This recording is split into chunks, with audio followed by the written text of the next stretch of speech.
welcome to another episode of the Who Dat Jedi podcast. We are the Who Dat Jedi. Yes, I changed that last week. I've identified us as the Who Dat Jedi. My name's Aaron. With me, as always, is Dave and Fredo. Hi, guys. Hello. Hello. And we are the Who Dat Jedi podcast. So, we talk about Star Wars stuff. And tonight we're going to be talking about the Galactic Star Cruiser, or as I've called it, Star Wars Prison.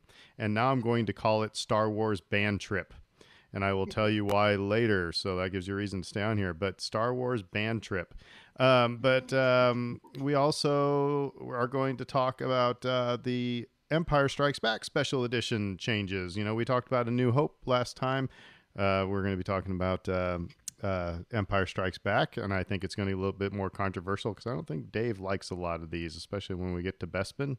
Is that right? If this was a video podcast, you'd see he just did the... what is Megan Maroney? Michaela Maroney. Michaela Maroney. Okay. But we got to talk a little Who Dat stuff here. Saints, big Saints news. First of all, we signed a new kicker.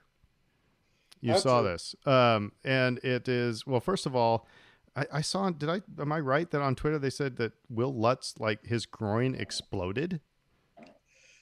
Can a groin explode? I mean, let's keep this safe for work, but I mean, that sounds awful. Yeah, put in the big Wilhelm scream. Or wonderful. I mean, yeah, all depends. All depends. Context, yeah.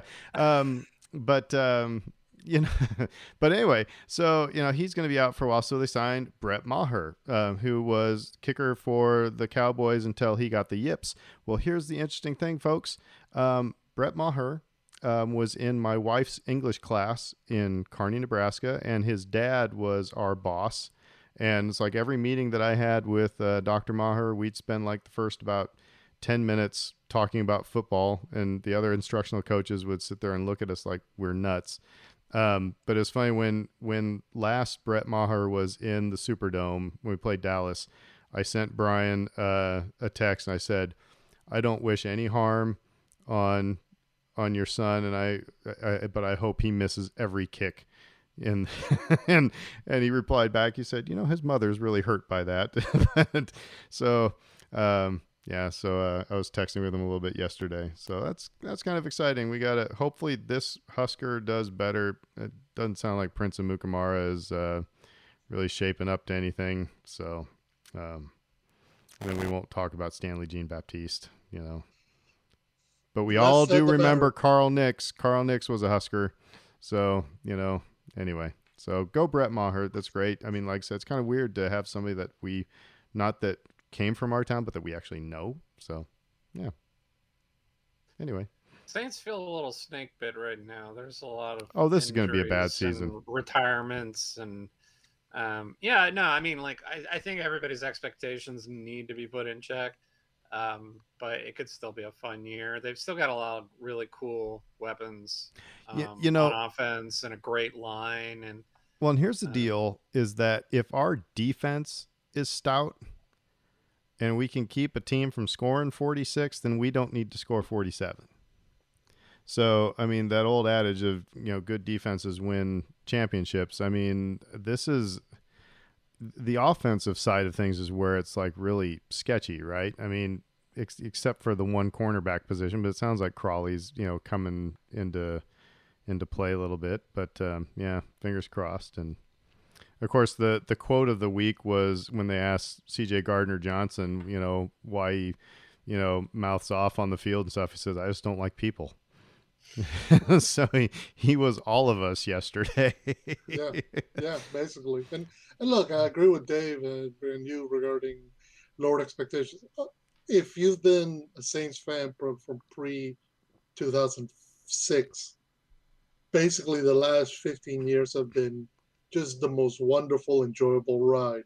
The thing is, a wonderful, enjoyable, sometimes crazy, sometimes disappointing ride, but you had certain expectations.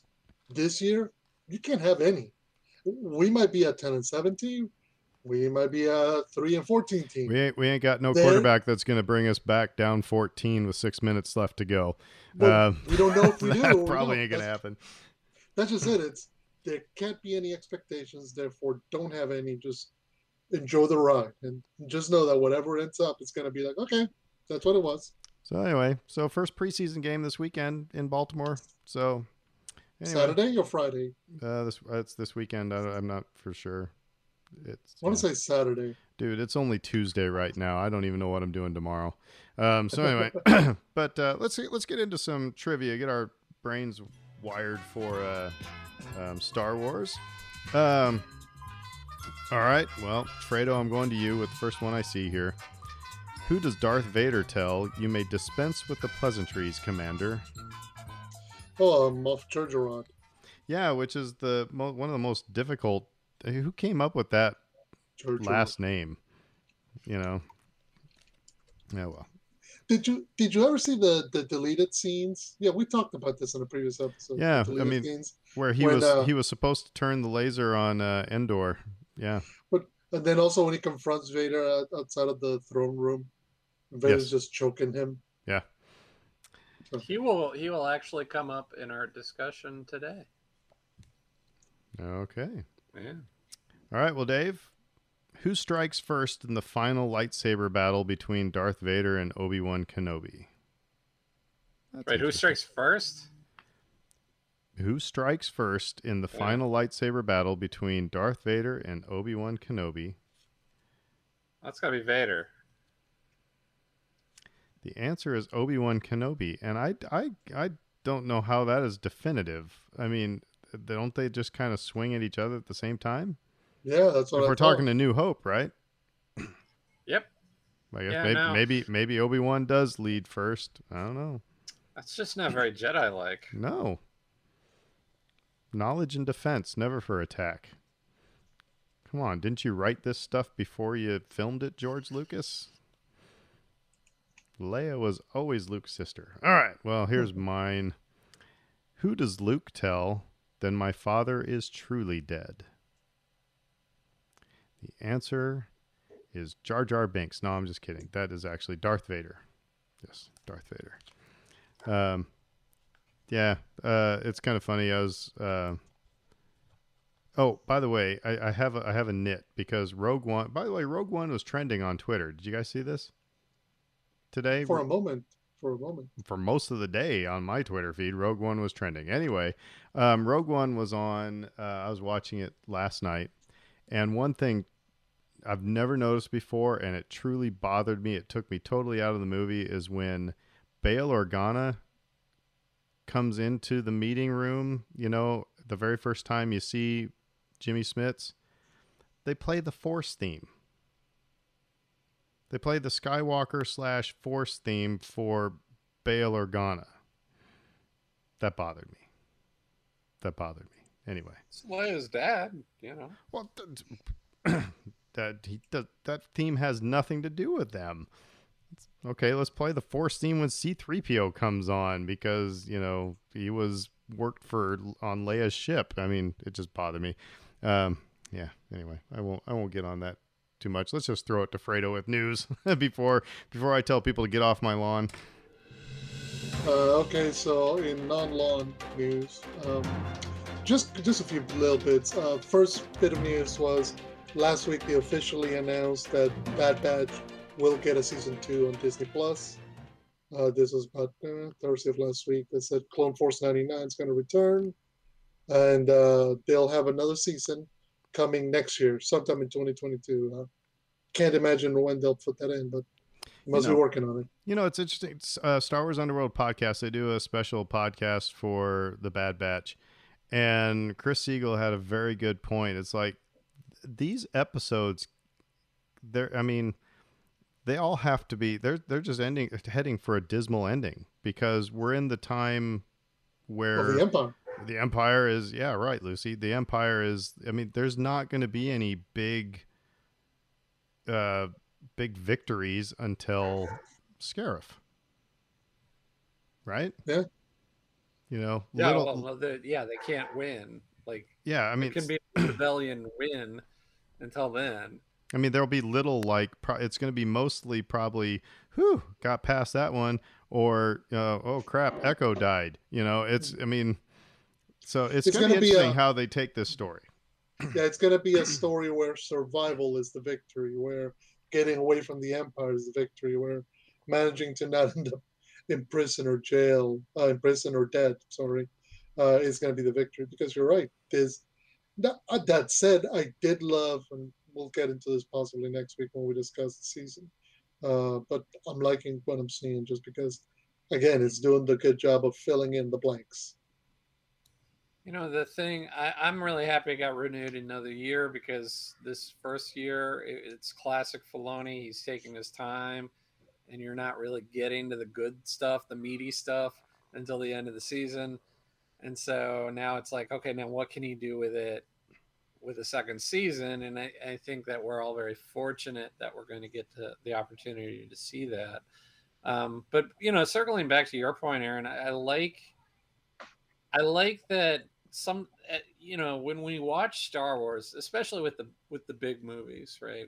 There's this idea that the heroes have to be the underdogs, and it feels like that's just something that they've been beholden to since the original trilogy. The sequel trilogy was very much, we're going to establish that right out of the chute, and we're going to do this again because we know that's what works. And it always felt a little forced to me because we've talked about how like the resistance and the and the first order, where did all these people come from and why are there factions and what's happening. Here it's not forced. I mean, this is to your point, this is exactly the kind of environment they're in. They are overwhelmed. They are going to be the underdogs. They're going to have to be hiding in the shadows and on the run and taking their wins where they can get them. And so for somebody that's like a fan of like that classic Star Wars trope of the little guy beating the big guy, I think this should be right in your wheelhouse.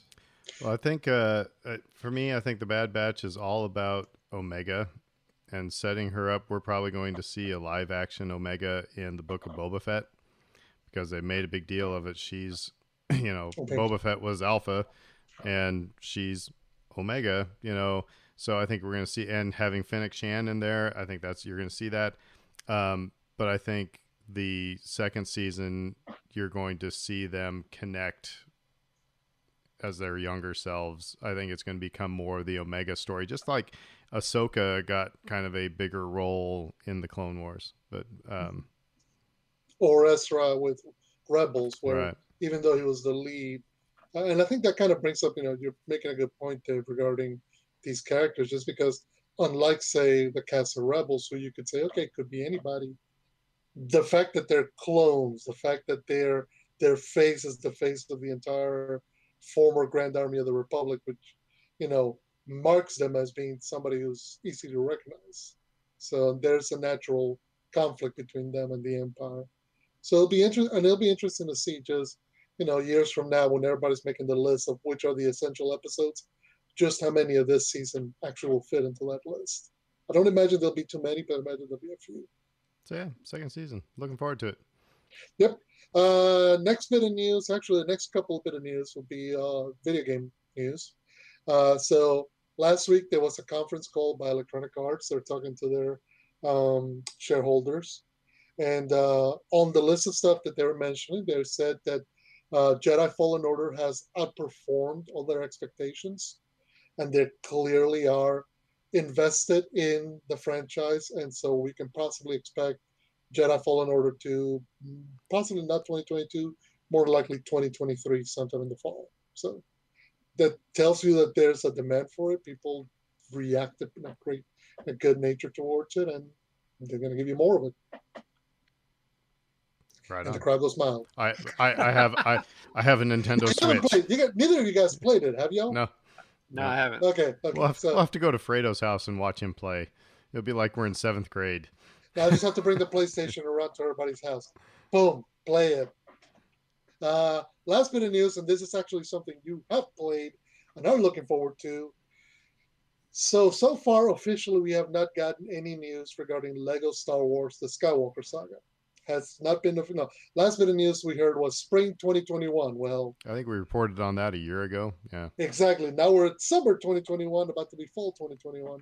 So last week as well, there was a tweet with a trailer from Gamescom, which is another big gaming conference that's coming up at the end of this month, the 25th. And the very first image they showed when they showed new games was a Lego Darth Vader. So it's leading a lot of people to think that on opening night, which is when they have their biggest announcements, we will finally get a Lego Star Wars, Lego Skywalker Saga comes out on this date, because it's been pushed back and pushed back now, and everybody's like dying for it to come out. Yeah, I'll be all over that one. See, that's the one you want. Yeah. And Dave does. Of course, with kids and everything, the Lego games are really good for playing with your kids, because you can't really die in those games. You just collapse into a pile of bricks, and then you come you respawn right where you left off. So it's really approachable and easy, and they're fun. They're funny, and the kids really dig them, and the family friendly games, and really like them a lot. There's a lot of really good Lego games out there. They're really good in terms of like helping you de-stress, because like I said, there's a very low threshold in terms of expectations of what you got to do with it, but it's also very easy to just mellow out with them. So yeah, it's not like the Force Unleashed where you go and you first thing out, you're Darth Vader killing Wookiees.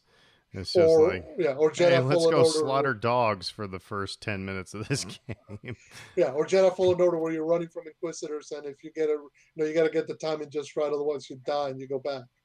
So that's it in terms of news, except for the other big bit of news that came out last week, which is all about Aaron's Star Wars prison in Orlando. Yeah, no, it's now called Star Wars Band Trip. But anyway, the Galactic Star Cruiser, which yes, details arrived last week. They say docking, so it's gonna be open spring 2022, and they announced pricing. Yeah, hit them with the prices first. Let's hit them with the prices, then I'll go into the itinerary, and then we'll discuss. So first of all, let's hit with prices. Okay, prices starting from. If you have starting from. Okay. So remember, it's at least it's a 2-night stay minimum. So 2 guests per cabin starts from $1,200 per guest per night, or put it a total way, $4,800 for the voyage. 3 guests per cabin. So hold on, can I pause for a second, Dave? Yeah. Dave, before we have this segment, can you please have Pink Floyd's "Money" playing at the beginning of this? Anyway, continue. Yeah. So 3 guests. So say 2 adults and a kid. So say Dave wanted to just be him and Kate and one of the kids. It'll be the other 2. Look, you leave the other 2. They don't want to be there. It's $889 per guest per night, or a grand total of $5,299, so $5,300. Remember, 2 nights. Now, 4 guests per adult. Now, let's say 3 adults and a child. Now, who's showing up with 3 adults and only 1 kid? Nambla? I don't know. It sounds. It sounds really creepy when they put it like that, though. I mean, yeah. So anyway, for 4 guests, it's $749 per guest per night, or a grand total of $5,999 for your total voyage. Okay, so we'll let that simmer right there. We won't opine on that at all. I've opined enough on it, but you kind of know where I'm coming at on this one. But now they also released a sample. They call it. Here's an example itinerary. So it's not clear. There's some things really not clear about this, but here is an example of the itinerary might be like. Day 1, 1 o'clock p.m. arrive at the terminal.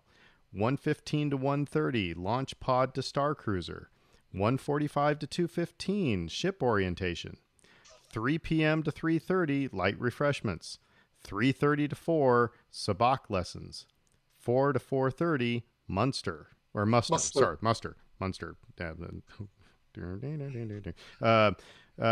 From 4:30 to 5 captain's reception. 5:30 to 7, dinner featuring live music. 7:15 to 7:30, Outer Rim Regalia. And now you have an unexpected story moment from 7:30 to 8. For example, you might prove your mettle to join an elite smuggling ring, hide a stowaway to help read the resistance. Then that's from 7:30 to 8. Then from 8 to 8:45, an unexpected story that's that scheduled. happens on the dot at 7:30. Yes. From 8 to 8:45, you have bridge training in case Sabak wasn't good enough for it. The old people play bridge. I don't know. Anyway, I think that's the captain's bridge. But then 8:30 to 8:45 is a special atrium entertainment. Day 2, 7 a.m. to 8 a.m. By the way, I have to. Oh no, I won't opine yet. 7 a.m. to 8 a.m. breakfast. 8:15 to 8:25 transport shuttle to Batuu. 8:45 to 9:30 Star Wars: Rise of the Resistance. From 9:30 to 9:50 story moment. For example, you might broker a deal for a heist, arrange to steal a ship for the First Order. From 10 to 10:30 we have Millennium Falcon Smuggler's Run. From 11:15 to 11:45 lunch at Docking Bay 7 Food and Cargo. Apparently that's part of the $1,200. Transport shuttle to Star Cruiser from 12:40 to 12:50. Lightsaber training from 1 o'clock to 1:30. From 2:30 to 2:50 droid racing competition. 3 o'clock to 3:30 build model ship. 4 o'clock to 5 o'clock Sabak tournament. 5 o'clock to 5:30 cocktails at Sublight Lounge. From 5:30 to 7 taste around the galaxy dinner. From 7:30 to 8:45 story moment. For example, you might put the heist plan into action, bring the stolen ship aboard to watch out for the First Order. And then from 10 to 11 is the spectacular finale. And then day 3, 8:30 to 9:30 is breakfast, and from 9:30 to 10 launch pod to the terminal. Okay, so can I ask two things here? Well, go ahead. Yeah, there's a lot of unknowns here. Okay, so day 2 there, I heard a lot of Galaxy's Edge. So you're getting some Galaxy's. You're in Galaxy's Edge from 8:45 until 12:40. Right. So 4 hours. I did not hear the cantina in that. No. Okay. Well, right. see, okay, so I wanted to point that out. I wanted to get. So that here's the thing: is that it's not clear. Okay, this is why I call it Star Wars band trip, because I was a band director for 15 years, and I took kids to all over the country. I took them to L.A. I took them to New Orleans. I took them to New York City. Took them all these places, and what you do is you plan every minute so that they don't have any downtime to cause any sort of trouble. I mean, you just plan an itinerary. And now, while we got to go see some cool things, my wife and I were like, now we're never going to do anything on an itinerary until we probably turn like 72. You know, it's like so seeing this, it's not clear if it's like at 3 o'clock, thou shalt go learn and play Sabak, you know, who's waking you up at 7 a.m. or is, or is there from like a certain time period, like from 3 to 4, are there a whole selection of activities that you could choose from? Or is it thou shalt do this one thing? Okay. But the fact that it's like, it doesn't really even look like it's like, I just want to go sit, or I just want to, and okay. So it's like, it's just all this, that itinerary. When I read that to my wife, like without there was barely a beat of second after I got done, she said, "Oh, no." It's like, if we go to Disney, it's what I've said before, I don't want an itinerary. It kind of even bothers us when it's like, okay, we have a fast pass at certain time, so we need to be here at that time. We just kind of like to go with the flow. Now, I don't have kids, so that's a different thing. It's kind of nice to have an itinerary maybe when you have kids. And this is an immersive experience. I get it. So you don't go to the Galactic Star Cruiser to go sit in your hotel room and watch Star Wars TV, not for those prices. But okay, so the itinerary is one thing. It's like, good Lord. But then the other thing is like, is this a sustainable business model? it's like, how many people are going to, if that is the itinerary, it's like, okay, I fork over $4,800 for Brittany and I to go do this thing. Are we going to do that next year? 2 nights. Yeah. Are we going to do that? And are we going to do that next year? Are we going to do that 3 years from now and do the exact same thing?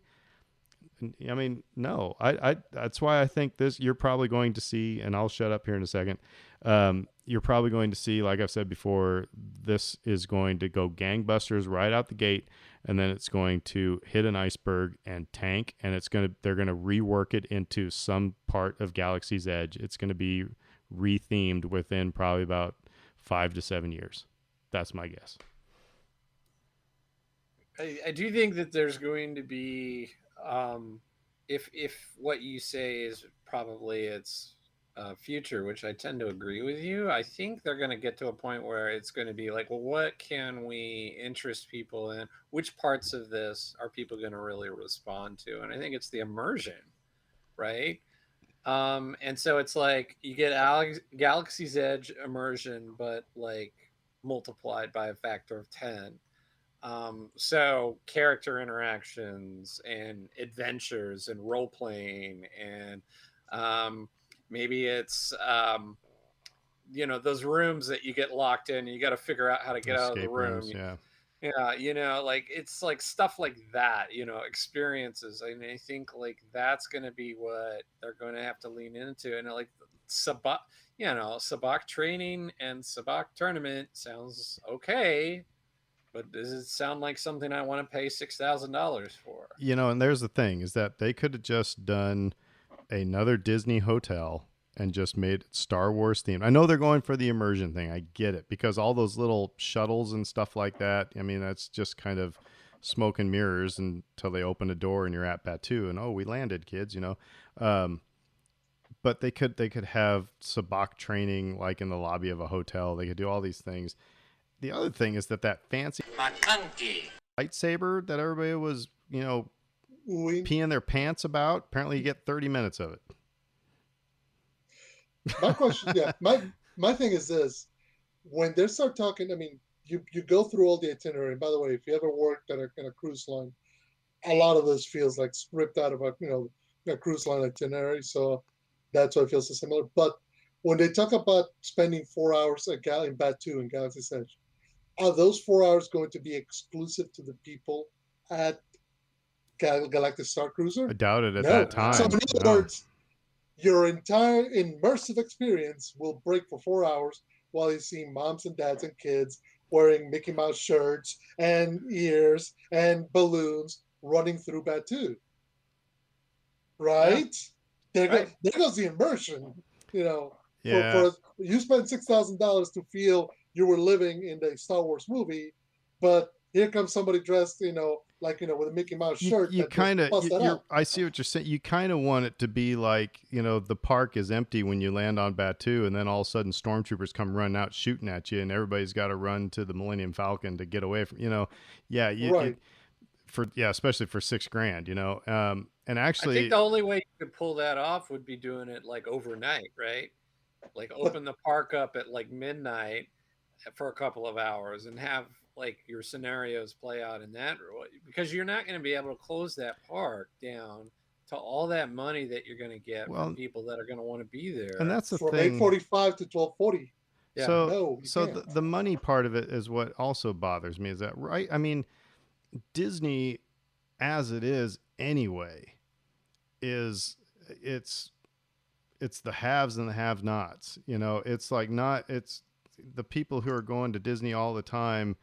That there's a lot of people in this country that it's like you go to maybe Disney once in your lifetime if you're lucky, and it's already so expensive. And then to do this and make it's the only people that are going to be able to do it are going to be like the uber rich or the people with disposable income, which are going to be like, you're probably going to have a bunch of, 25 to 30-year-olds who have no kids and, like work in, a Fortune 500 company and so I think Disney envisions parents with little kids and this whole like bonding experience over Star Wars, and that's not what you're going to get.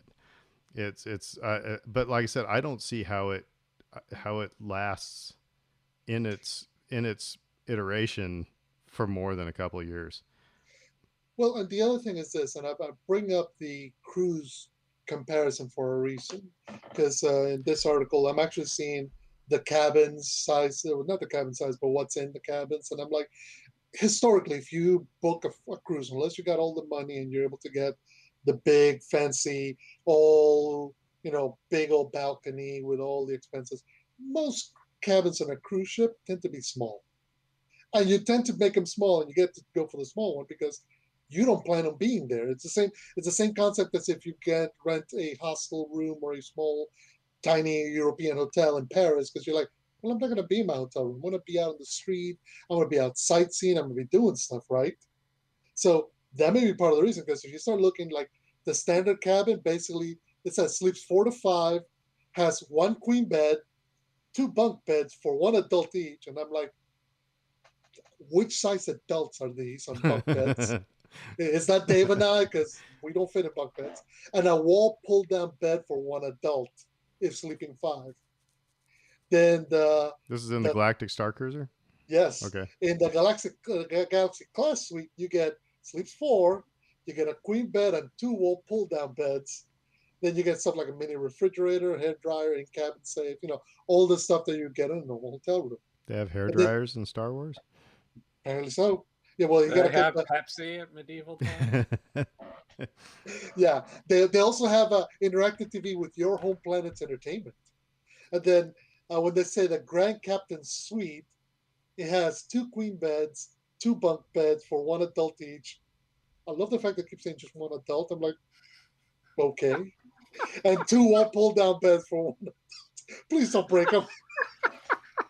And then, but that's got me thinking about the Olympics where they had those beds. Right. Yeah, the cardboard beds. So yeah. that, like, there's no hanky panky. And then the Mexican athletes were like, okay, 2 guys jump on the bed. Okay, they break. 3 guys because there's always a guy who thinks it's gonna happen. Jump on the bed. So see if we can break it. And actually, when you're doing these comparisons, it's actually cheaper to get like the fancy dance room on a Disney cruise that would be more like for like 3 or 4 days than it is to do this. And now I don't want to be, I'm sorry, I'm sounding like, Mr. Burns here, but it is, at least the house. I mean, it's a very, very cool idea. It's a very, very cool idea, but I just think it's going to be playing to just a small audience because, probably, yeah.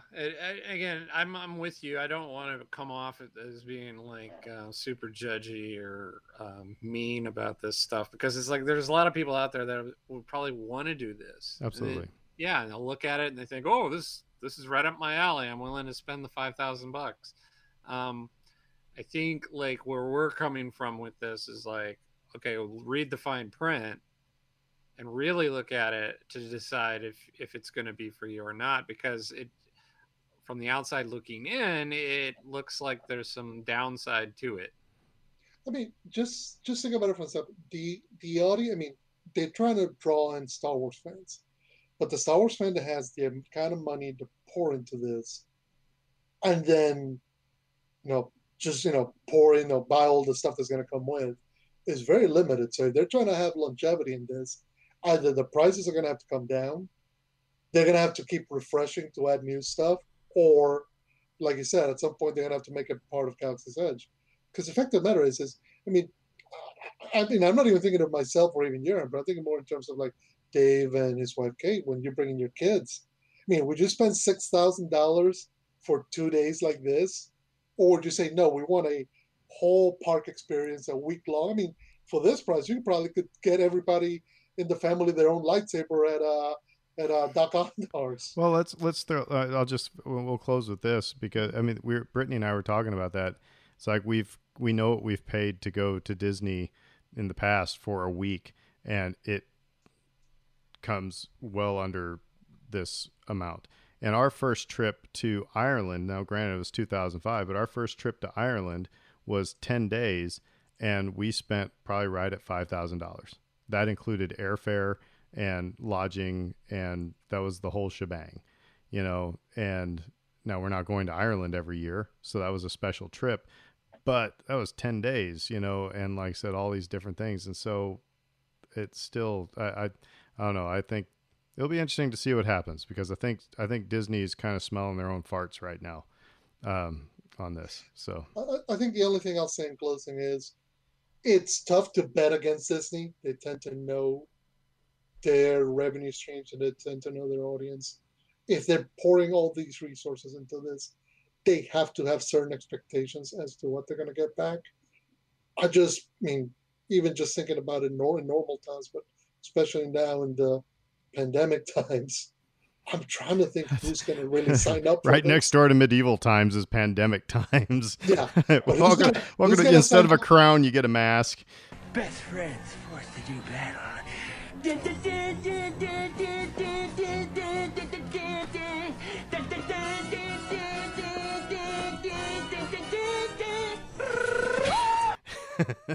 Who's gonna...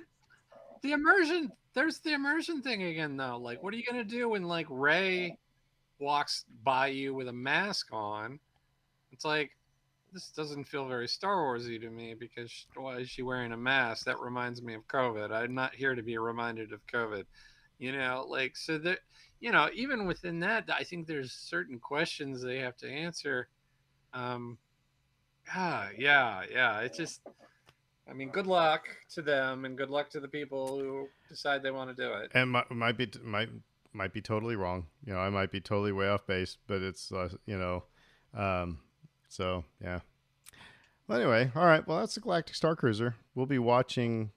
What was the line from? We'll be watching your progress with great interest. Is that what Palpatine said to Anakin? Yes. Well, let's talk Special Edition Empire Strikes Back. And last time we basically it's love it, hate it, meh. And if it's, so some of these we'll probably just whip right through, because again, we either didn't notice it or didn't really care. Doesn't really do anything for it. But some of these probably will be a little talky. So to start off with, and by the way, we got this list off of Wikipedia. So, blame them. All hail Wikipedia. Hail. All hail.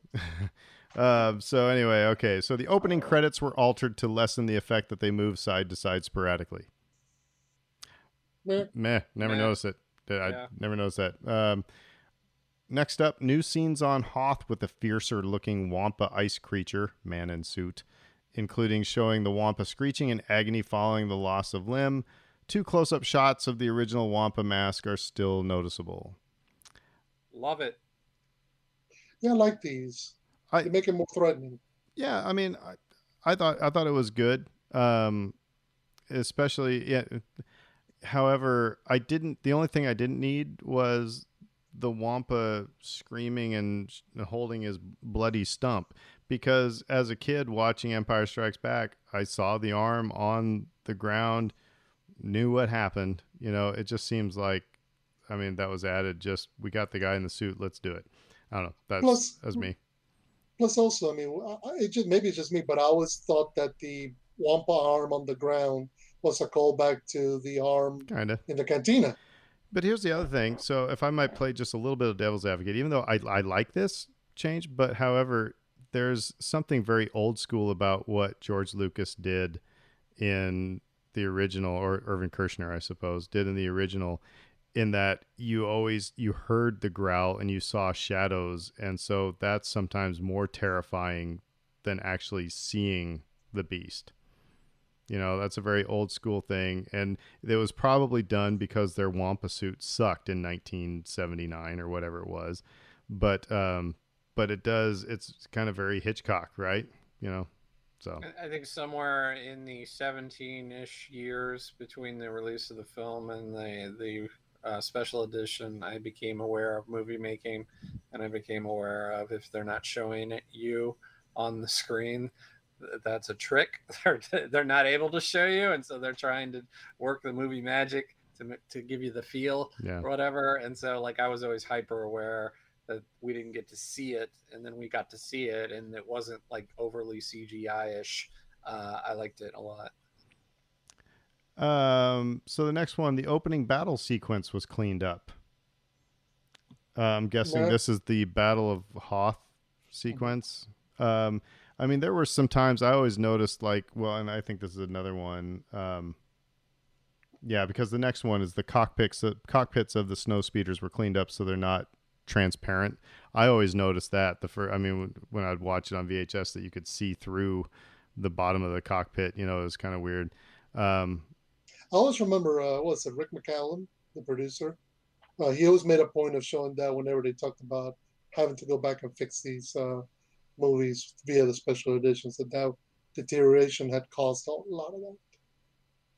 Yeah, so I would say I love it just on the basis that I'm with you guys. I noticed some problems there, and they cleaned it up. So you know what I like is that they did not do anything. The AT-ATs were still stop motion. I mean, they could have very easily just decided to do a CGI thing, but it's still stop motion. I thought that was because that was very well done stop motion, you know. Yeah, and to your point with creepiness and effect, I kind of like stop motion because it does give an air of jitteriness or, you know, awkwardness. It seems inhuman. Your eye notices it, and so on that level, I kind of like some of that stuff. There's a sense of scale about the size of the AT-ATs or AT-ATs. AT-ATs. AT-ATs, yeah. That comes from the fact that they're animated like that. They're not normal vehicles. They're massive, and you get that sense of their size from the stop motion animation. If we ever did a list for most poorly designed vehicle in Star Wars, that would be probably at the top. No. Chicken Walker.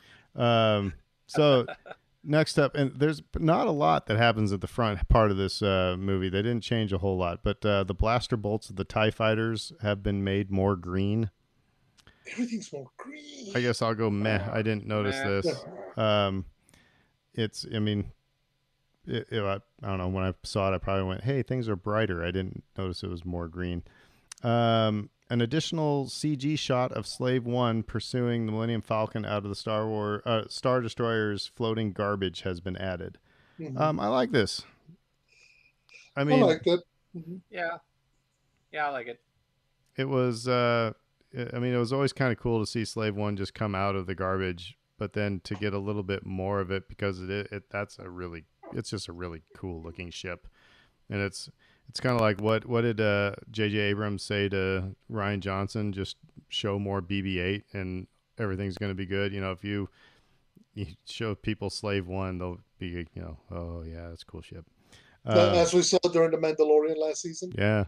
My brother, that's the best part of the whole season for my brother, as we said when he saw that ship fly in the screen.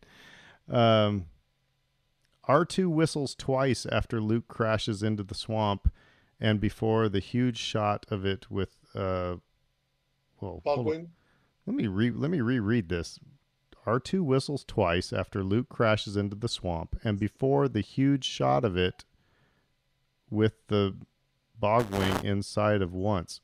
Instead of once. I think it means that that's a horribly written sentence. They mean to say before the huge shot of the X-Wing in the water with the Bogwing instead of once. Anyway, so R2 whistles twice instead of once, ultimately. Meh. Yeah. Meh. I just want to, like I said, you need to be the editor for Wikipedia, Dave, because they need some help. Luke's line, quote, "You're lucky you don't taste very good," after R2-D2 is spit out by a Dagobah swamp creature, is changed to, "You were lucky to get out of there." Hate it. Yes. And I know that it was the reason given for that was that the dialogue, the actual original master had degraded, and so they switched.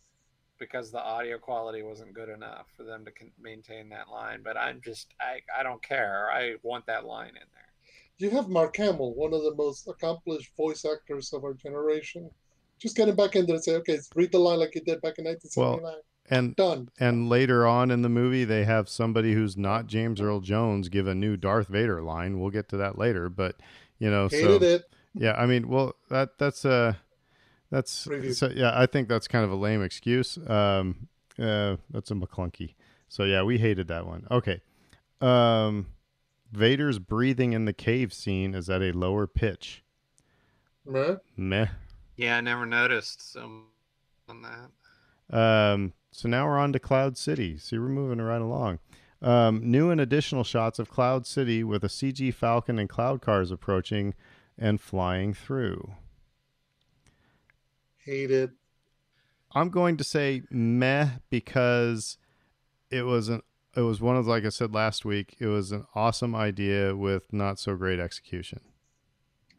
And a lot of these Cloud City things that's going to be my answer. It was a great idea with not so great execution. I think one of the things we talked about last week was watching it for the very first time in the theater in '97. You're like, wow, that's kind of cool or neat. And then you watch it again a couple of times and you're like, oh, I see the CGI and I don't really like it. And I think this is one of those things. So it would kind of fall under that. I'd say meh. I did like it at first and now I'm kind of meh. I say hate it just because I don't think it adds anything to the movie. There's not an ounce of information in that movie that we're learning about, Cloud City or the Falcon arriving that makes me go, oh, this was worth the effort of making all the CGI and stick it in here. Like if the escape from Bespin at the end had involved flying through the city and kind of showing us where the route they took in, but out in a different way, maybe. No, I agree with you 100%. And this is just me guessing. Mm-hmm. But again, we talked last week about these were all R&D for the prequels coming up, and so George Lucas knew, okay, we're going to have Coruscant. Can we make things look big and with a lot of people, and how do we, because we've never seen hustle bustle Star Wars.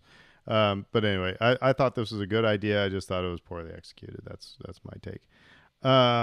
Okay, so we'll keep going in Cloud City. Background cityscapes have been replaced in some areas in the new CG versions. I didn't like that. I'm kind of on Fredo's. Some of those, it's like you didn't do anything to make it better. Some of it's more effective than others. Like when the sun is setting later in the film, it feels really fake.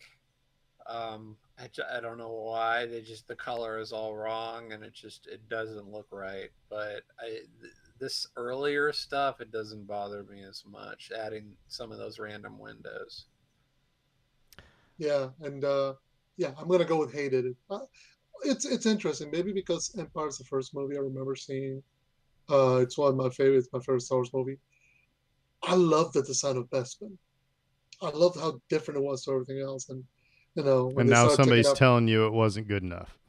Yeah. No, I mean, it's very interesting that you bring that up, because that's I wonder if your feelings on the matter are clear.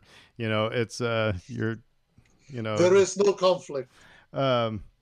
So how about the new sequence added following a cloud car patrolling Cloud City? I kind of like this one because it did. I mean, I agree with you. The only thing we really saw of Cloud City was a big, establishing shot from far away, and then all of a sudden we're on a landing platform, in the original. So this did give a little bit more of like, hey, this is kind of a big place where we're not talking about, just one ramp. So it added to the scope of things. So I kind of like this one. I'm mad on it. I mean, this one it felt harmless, and again, it's a question of timing. It's come in there. It's it felt fun. It didn't detract, but it didn't add. So I think if I'm thinking correctly, this is the one I actually do hate, because there's a shot where it like zooms right into the camera, and you can see Leia in the background through a Yeah, window. yeah. And I'm like, It it's it, it just it gets looks it gets fake. It it looks gets fake. bad. It gets bad at the end. I will give you that. It Yeah, gets bad at the end. yeah. Now this one's kind of interesting. This going to be. I'm going to throw a little comment here that's going to be like the we talked about Obi-Wan's lightsaber fizzling out, and how people tried to retcon that one. But several wall panels have been digitally replaced with windows on Cloud City. I didn't really mind it, but I will say that by not having windows, it could add a little bit more claustrophobia, a little bit more intensity to, and foreboding in those scenes. When you're trying to run. Again, I'm just pulling that one out of my caboose. That it's like if you were to keep the walls and not have windows, then as the viewer, you're going to feel a little bit more tense because you're going to feel claustrophobic. If you can see far out, you're going to feel a little bit more relaxed. So they may have taken away from some of the scenes by doing that. I like your story reason for not having the windows, but I just think from a logic perspective, it makes sense for them to be there. Why would you live among the clouds and not want to look out and see the clouds? And so I understand why they did it. And like I said, I think there's some of those shots are more effective earlier in the movie when the sunset is happening. It's just it looks really I will fake. say this, it's kind of funny that some of those now, because I was watching Empire the other day, again, it's on TNT like it always is, and I find myself going, okay, was this in the original or was this special edition? Because we get to some of those, some you can absolutely tell, yeah, it's special edition, but then you're like, was there always a window there? Because some windows were added. I don't know. Fredo, what'd you think? Yeah, I'm kind of see. It's interesting. There's some of the windows that I hated. Particularly, there's a later scene when Lando and Leia and Chewie are running through the halls, and you could totally tell that it was an arched hallway, and they just put these windows there, and those look kind of weird and off to me. But I love the one when they redid the room where Leia and Han are in. They didn't just put windows in the background, but they put windows. They fixed the ceiling to make it more open.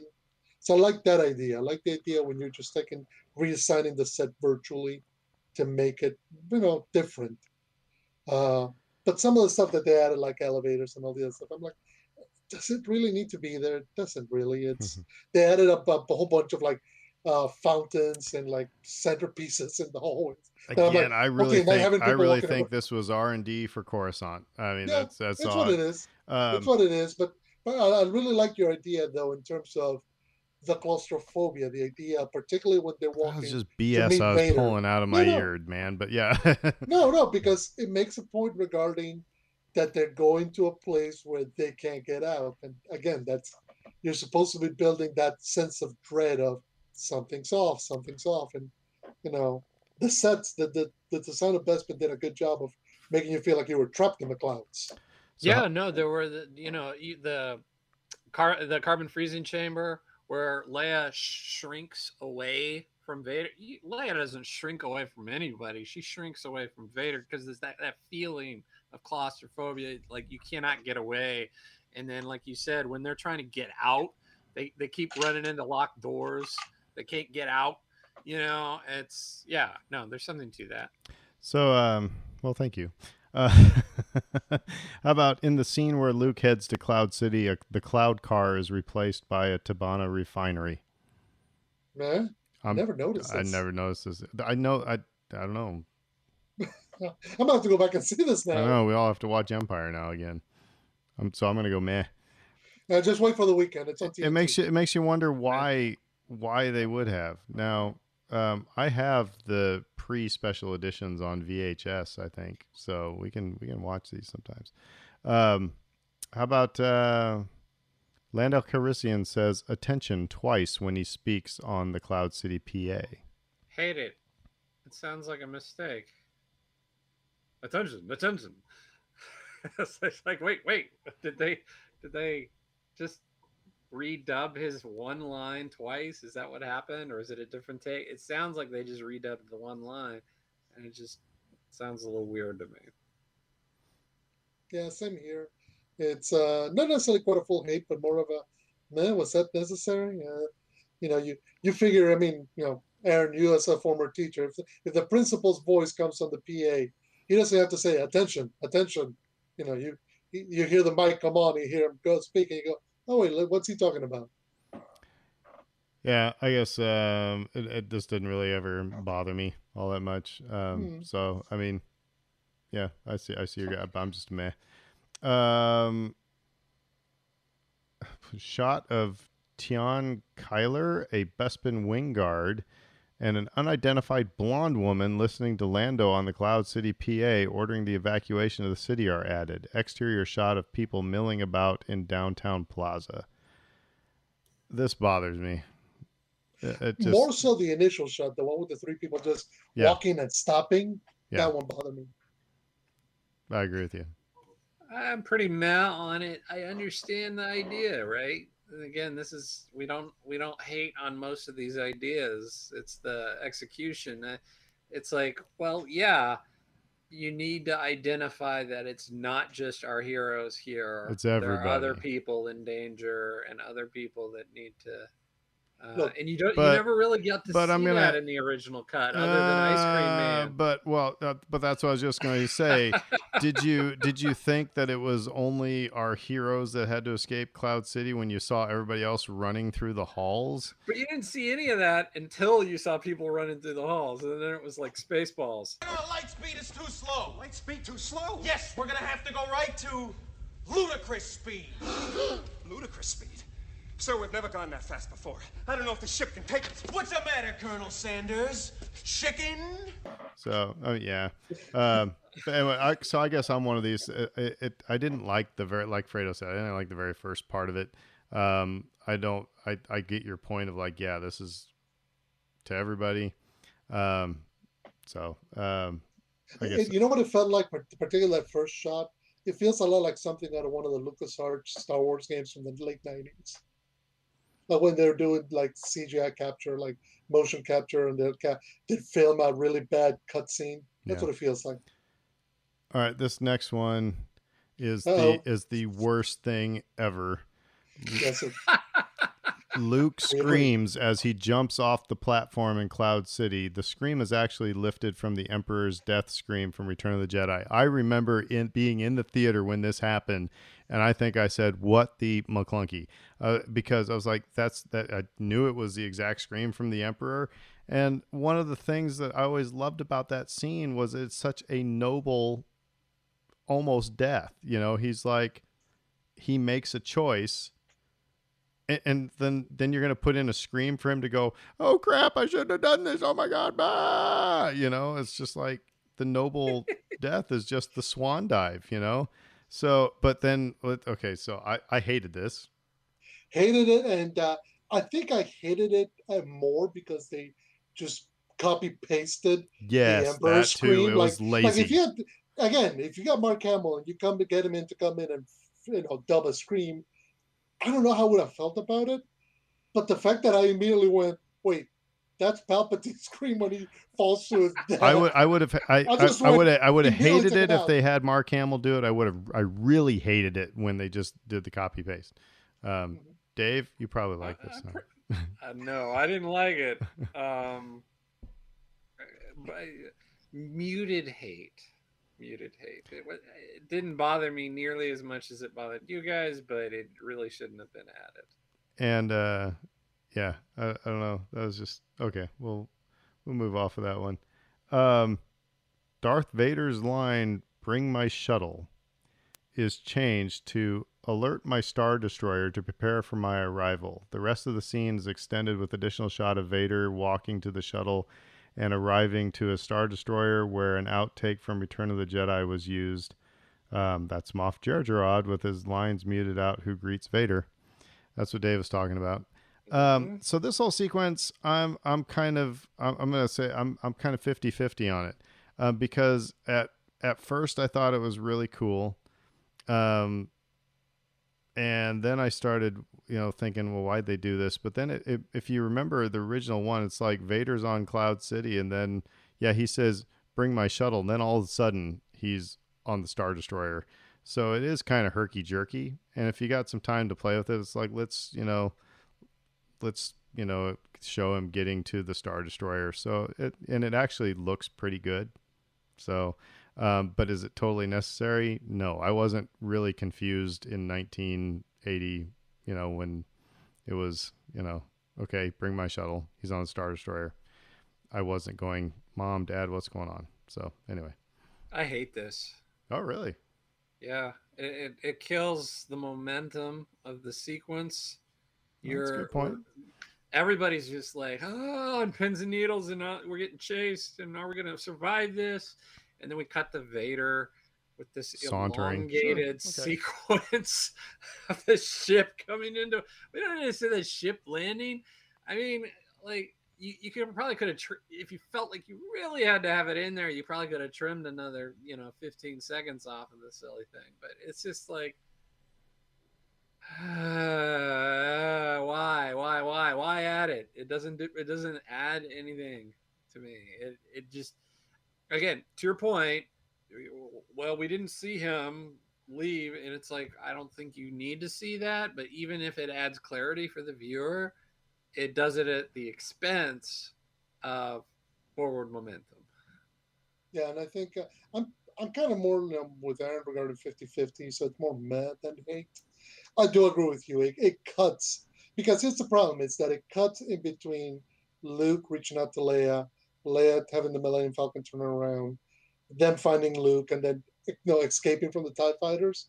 So the fact that it's cutting into the action is really what bothers me. But here's the thing: it could have been a much shorter sequence that you see him showing up at the walking towards the shuttle, and then his shuttle docking right before Luke gets rescued, and that would have been fine. Again, if what you're trying to do is solve that question that nobody had as to how did Vader leave Bespin, solved. But yeah, I agree with you. It cuts right across action, and that should never happen. That's one thing Lucas never did in A New Hope. So how about a digital hatch has been added to replace the white light that appears when Lando opens the outer hatch of the Falcon to rescue Luke? I didn't notice this. I thought there's still a white light. I just watched it last week. There's an additional hatch that opens, and then you see the white light. So it's like there's a hatch within a hatch now. So it's like purgatory now before you get to heaven? Is that what? Pretty much, yeah. I'm fine with it. I guess there's a logic to it, like if you think about it, there would be a hatch before the hatch, right? Because you don't want to depressurize everybody. Yeah. So this was to placate Neil deGrasse Tyson. Is that what it is? Yes. Okay. Yeah, I'm pretty much mad on it. I mean, I'm all right with it. It's not a big deal. It doesn't take away. It's just a moment, so it's fine. I am surprised they never went back and CGI added Luke's hand and lightsaber falling. Talk about missed opportunities. So how about that's a story for another time. The last three here, the garbage mat boxes around starships were removed, but not all. The Imperial March is partially repeated in the ending credits to make room for the special edition release credits, much like they did in A New Hope with some of Luke's theme. And then James Earl Jones was added to the credits as the voice of Darth Vader. I mean, those are all necessary things, but again, it's like the garbage mat boxes. I don't understand if you're gonna do it, get them all. And like you say, to some of you guys, it's like, why did we spend all the money and time, putting in windows when let's actually make the TIE fighters and other ships like actually look like feasible things, And anyway. I don't know. Yeah. You're right. And it feels like, okay, we're going to assign Joe over here to do the mat box thing. Well, that's the thing is if they just spent the money to clean up some of those 70s, early 80s special effects not totally redo them with CGI. Use CGI where you have to, but just clean them up so that it's a little bit more like, Return of the Jedi was still using models and everything like that. And all that space scene that space battle is awesome, you know? But just if you clean up all those little things that you probably didn't notice when you're in the theater, but it's just going to enhance the experience. It's like the smell. It's like the what do they call it? All the fake smells that they put out at Disney World. We're talking about, you're walking down Main Street and you smell cookies. It's not because cookies are baking.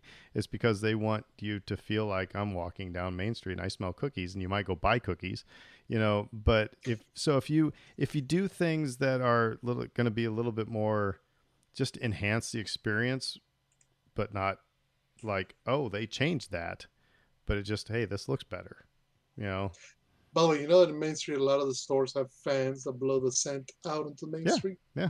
And that's how they get you. That's right. Because you go, that sounds good. But no, I think, some of the stuff that got taken out, they had to.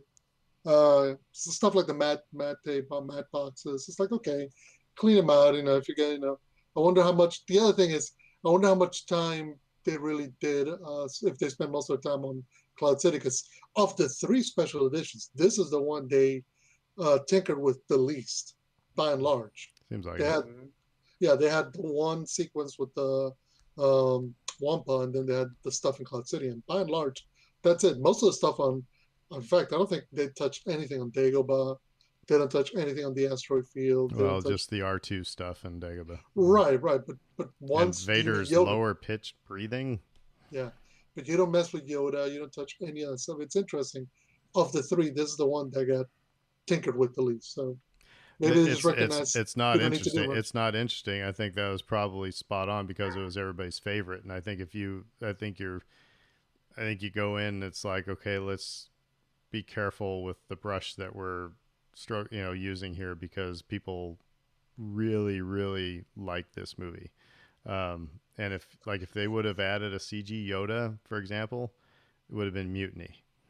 A CG Yoda, who would ever want to see that? So anyway, that's so funny. Like, I love that joke, Fredo, because it is funny how time changes people's opinions on those things, because we had the awful puppet Yoda in Phantom Menace, and then now everybody's like, yeah, CG Yoda, yeah definitely. It's funny because we talked a little bit last week about why this all happened, and again, I think some of it was what we talked about, which is like George wanted to put out his definitive version or whatever, but I think mostly it was about proof of concept and testing out techniques and making sure that we can do this thing before we commit to doing it. And by that, I mean the prequels. So, and I think that's all well and good. What's interesting to me is to think about it from the fan perspective, which is like, we talk about, is there any sort of, there's the timer. Is there any sort of obligation to the fans? And because like you get to a point with it, once it's out there, it's out there. People have an experience with it, and then they develop an emotional response to it and an attachment. And then, well, do you have an obligation to those people at all going forward, and in the version of it that they really, really enjoyed? And I think like that's a fair debate to have. So here's an interesting story that goes along with what you're saying, Dave. And it's what we've always talked about, like, okay, so when an artist puts out the art, who does it belong to at that point? So Simon and Garfunkel, they released The Sound of Silence, and it's just the 2 of them, and it doesn't go over. It's not a hit out the gate. And, like another producer came across it and added in the drums and the bass that come in like in about the 3rd verse or 2nd or 3rd verse or something like that. And that's the version that becomes a hit. And Paul Simon like did not like it at all, but that's the one that everybody hears on the radio. So, and that happens now in music all the time, right? Where even bands are like, remastering their, album that they released 20 years ago, and they're, fiddling around with the mixes and stuff like that. Yet we still go back to our original CD or original LP, so yeah, it's The fans get a lot of crap for being gatekeepers, especially our generation, because like we grew up with it, and like this is, so we were very passionate about it, and we all, and some of that goes on. Like, I don't want to minimize the gatekeeping that can happen in this community, but I also feel like when fans might have a little bit of a point with this stuff, because it's not just George who worked on these movies.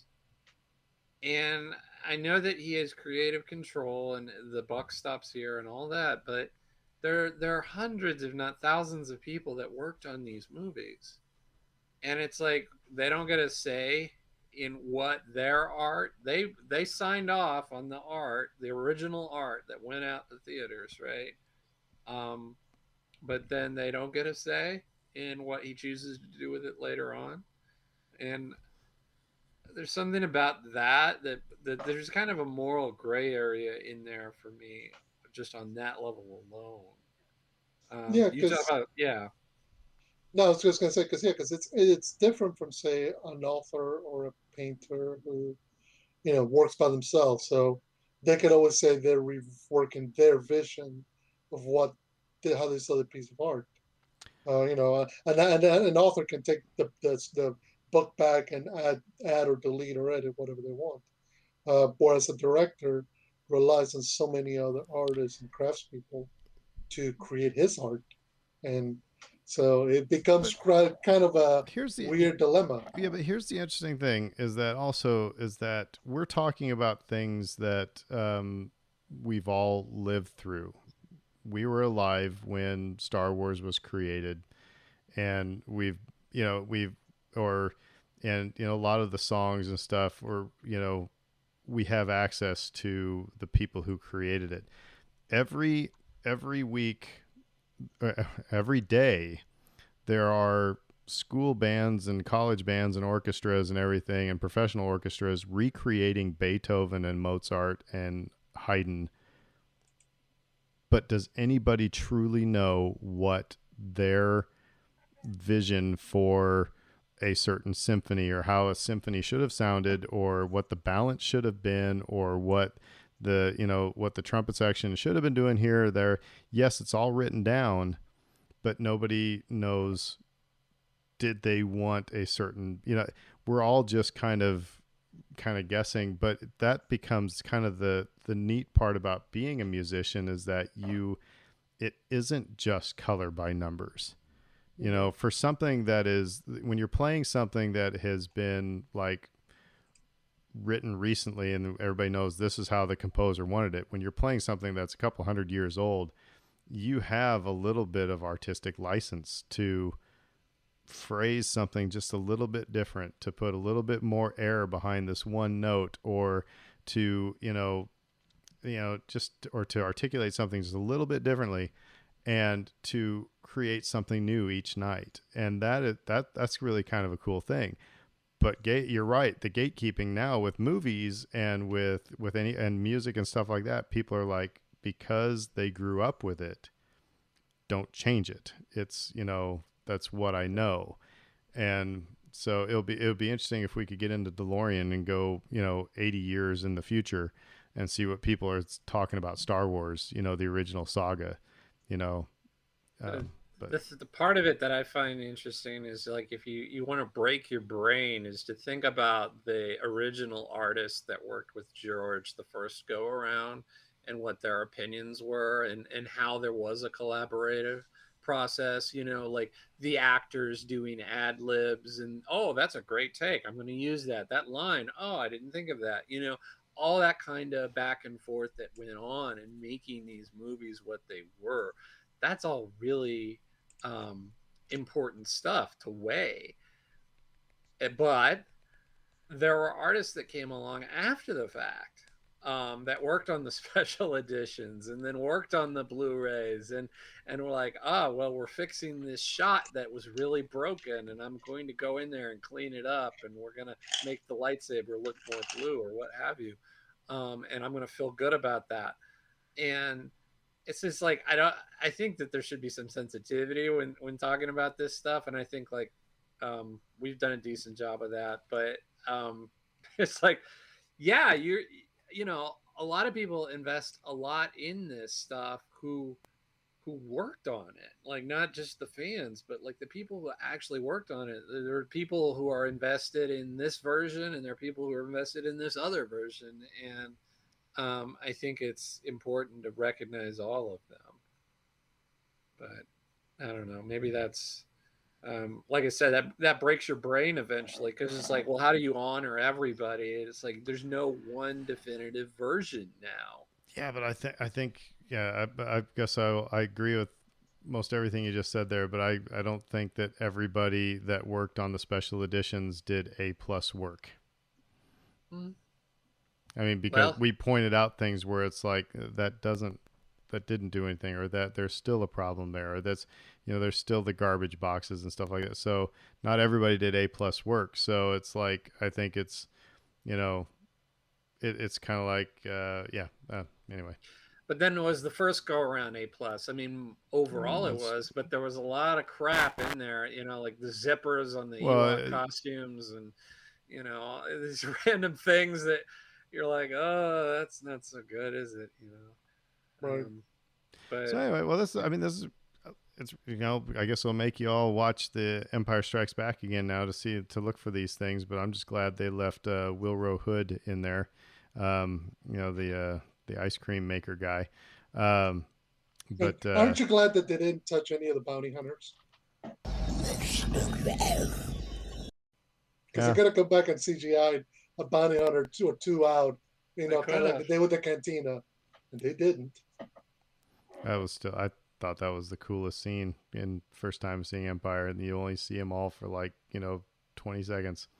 Anyway, cool. Well, all right. Well, thanks for hanging with us and listening to the, first of all, the Get Off My Lawn yelling about the Galactic Star Cruiser, and then about Empire Strikes Back. Next week, we will talk about the Bad Batch, I think, since the season will wrapped up. We'll just kind of talk about it holistically. We're not going to go probably episode by episode, maybe just point out a couple things we like, just like I said, holistically, how it ended as a season. But then we'll also go into Return of the Jedi, Blinking Ewok. No, the Blinking Ewoks were Blu-ray. That wasn't special edition. So Blu-ray was when Jedi Rocks. That's right. Jedi Rocks. Man. All right. Well, now I'm going to have to drink a little bit more tonight. So That's next week. That's next week. Yeah. Well, no, I'll have to drink it just because it's now stuck in my head. But until then, everybody stay safe. Yeah, and I think all three of us just say, you know, get your vaccine. Just please. Yeah.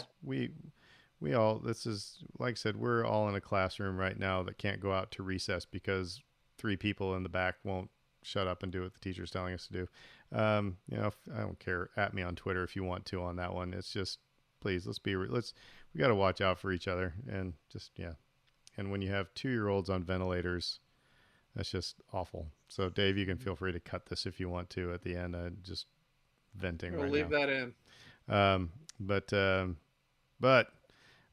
we got our first Saints game on Saturday. Fredo's confirmed it. So now if we can put in from Blazing Saddles the prayer, oh Lord, do we have the strength to take on this task, or are we just jerking off?